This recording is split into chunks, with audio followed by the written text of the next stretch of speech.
This is Aaliyah, who was the best friend of Gypsy Rose. Later on in their friendship, Gypsy blocked her. But she does have a lot of information about Gypsy. We will go into it later on in the video. When Dee Dee and Gypsy Rose Blanchard were reported missing, the police talked to some people. They were neighbors, friends, bystanders. They had some very interesting information to share that will expose more of Gypsy's lies. Let's go into it. Dee Dee and Gypsy were reported missing by a close friend called Kimberly. And then she told the detectives that Gypsy and Claudinia had several health issues, requiring them both to be wheelchair bound. Which is really strange. I wonder why Dee Dee was wheelchair bound. I don't remember hearing any of that. Maybe it's a mistake. She then said that Gypsy Rose was very ill with a degenerative genetic disorder, which is the microdeletion, what she really does have, and then she had some sort of cancer, unknown what type. So these are the only two things that she mentioned in the missing report. Very interesting. What about all the rest of the issues? Again, another inconsistency when Gypsy Rose said that she could not have friends because her mother was too strict and she had to stay inside, which is not true because she had a friend called Aaliyah. Because it was Aaliyah who said, Aaliyah Woodman, who had been friends with Gypsy in the past, had information she wanted to share. So she knew a bit or two about her. She was even so close with her that she knew about Nicholas Godejohn. Because Gypsy talked about him to her. They were very close. Indeed. As we can see here that they were both communicating with their friends about what was going on and the fact that they met each other. I made a video about the Facebook messages that Nicholas Godejohn exchanged with a friend. Whenever Gypsy talks in the interviews about Nicholas being such a bad and evil man, please remember that in the police report, Aaliyah said, in the Facebook messages, Gypsy talks about wanting to have a baby with Nicholas, and she wanted to name the child Nicholas Paul Godejohn Jr. That shows you that she was really very much in love with absolutely no mention of her being forced into doing anything. She was not abused. You don't want a baby from your abuser, do you? And then it continues. According to Aaliyah, the messages Gypsy sent to her indicated Nicholas had promised her they would get married. Nicholas had been promising her to meet her at the premiere of the movie Cinderella in March of 2015.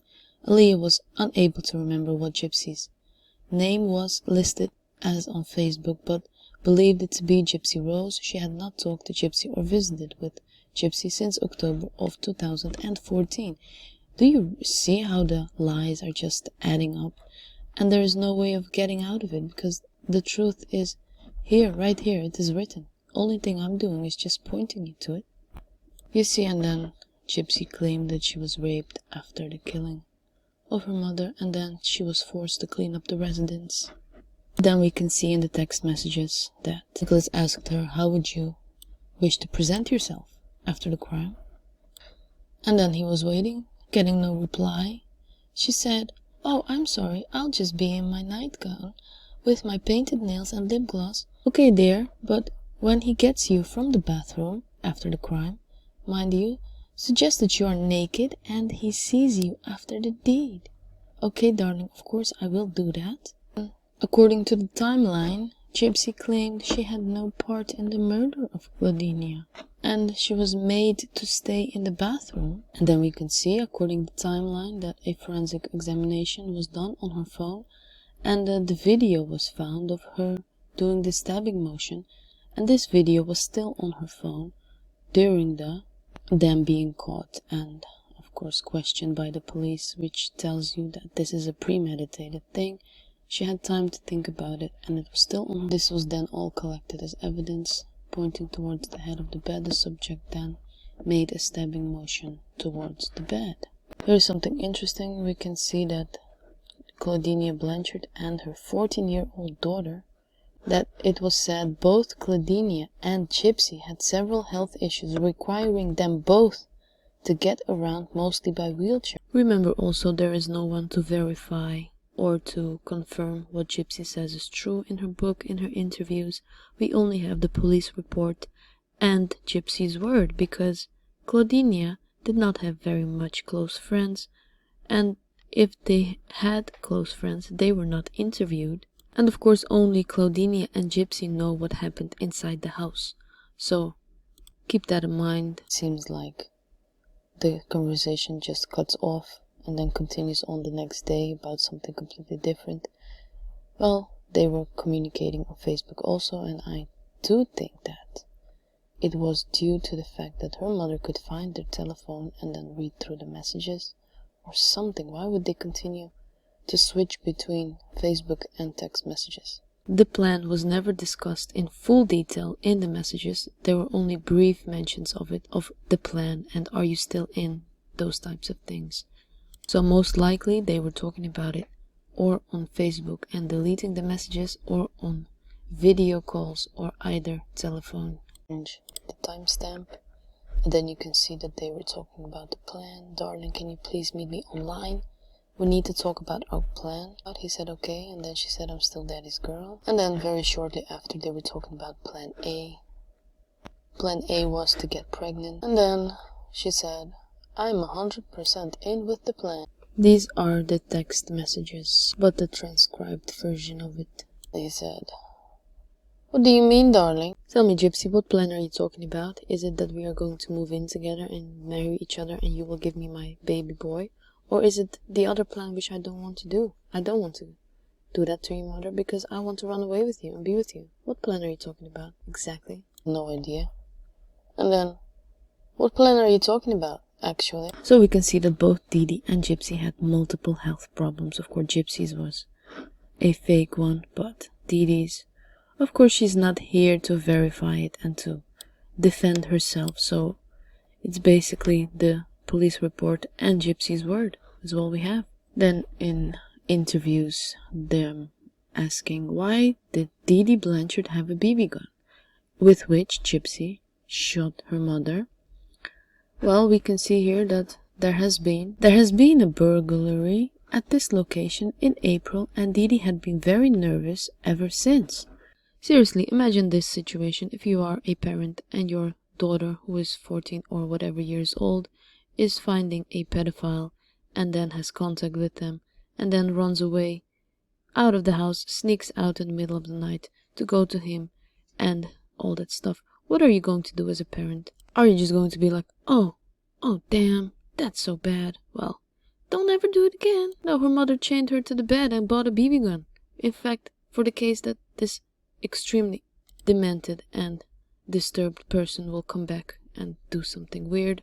Of course, that's not something that she will ever say in an interview or anything like that. Would that be the reason why she had a BB gun, to protect herself because there was a burglary and not because she had some violent intention or something? And then the second time she tried to run away again into the arms of a neighbor, but then the neighbor of course brought her back to her house and said, your daughter is trying to run away, please be careful. And then I asked if Didi would open the door of the house to a stranger, and Amy stated that she would, and she rarely looked outside or used the peephole for opening the door. I asked her if she would describe Didi as being inclined to trust people, and Amy said that Didi was a very trustful individual, although the robbery had rattled her, and of course the fact that Gypsy ran into a pedophile, which made her very fearful of maybe him coming back or something like that. So of course she needed protection. I understand. Now the next piece is about David Blanchard, who is the one involved with the finding out what happened, right? So the next part, this is like an interview. You can pause to read it if you like. Right?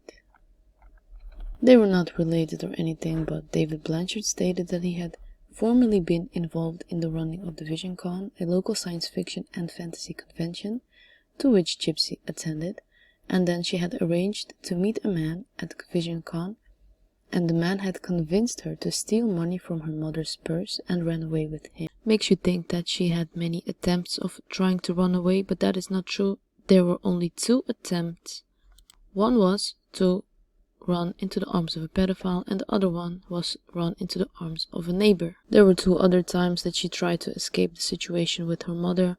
One was to tried to kill her with the BB gun, of which she said in the book that she did not try to kill her, but that she tried to run away. Please leave a comment, tell me what you think. It is again all her word against no one, because her mother is not here to defend herself. And another one is not documented, and it is claimed by Nicholas Godejohn, which I really do hope to find some evidence of, and if I will share it in this video. So if you want to support my channel, please just like. The next part is also interesting. Linda Young, the mother of the next door neighbor, walked over to talk to us, the officers who were at the crime scene. After we had been on the scene for a while, she stated that her daughter and formerly had a key to the Blanchard's house but had given it back maybe 6 months ago.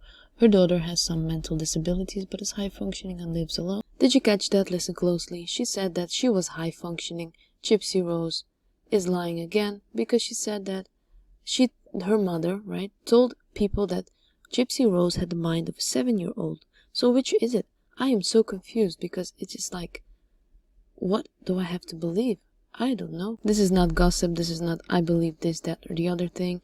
These are police records and these are the people they talked to. This is what they said. It's what is called evidence. And they stated that there was some sort of trouble at the Blanchard's residence with certain people in the neighborhood that her daughter had been implicated in, because she had a key, which is what prompted her to return it. Linda did not want to tell me what certain people and who they were, but implied that they continued to cause issues.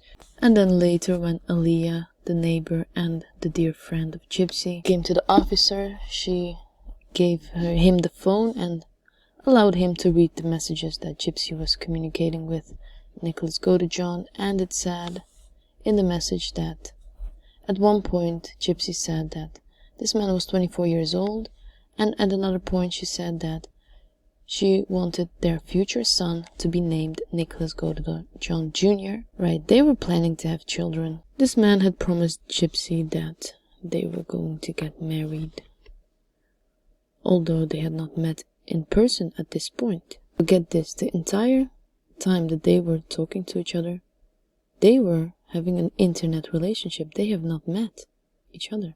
Can you imagine? Again, Gypsy had a very, very close friend. She basically told her everything. And you know what she also said? Let me tell you. The man has also been sending her sexual messages, which was Nicholas Godejohn, since she shared a funny story with Aaliyah that involved this man sending a sexual message to his father by mistake. This man had been promising to meet her at the premiere of the movie Cinderella in March,